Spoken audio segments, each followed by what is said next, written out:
আসসালামু আলাইকুম।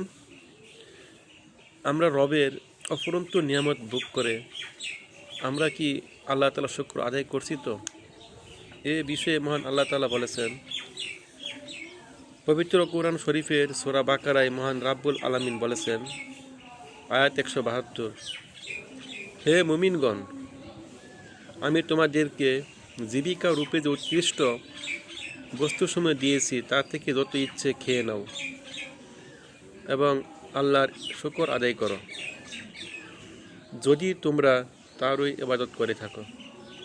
সুবহানাল্লাহ। তো আমাদের প্রত্যেকেরই উচিত, আমরা যে সুস্থ আছি, আল্লাহর অফুরন্ত নিয়ামত ভোগ করতেছি, এই নিয়ামত ভোগ করার পর আমাদের মহান রবের নিকট শুকরিয়া আদায় করতে হবে। শুকরিয়া আদায় করার পর আল্লাহ তাআলা আমাদেরকে নিয়ামত যা দিয়েছেন আরও নিয়ামত বাড়িয়ে দিবেন। সুবহানাল্লাহ। আল্লাহ আমাদের সবাইকে আমল করার তৌফিক দান করুন। আমিন।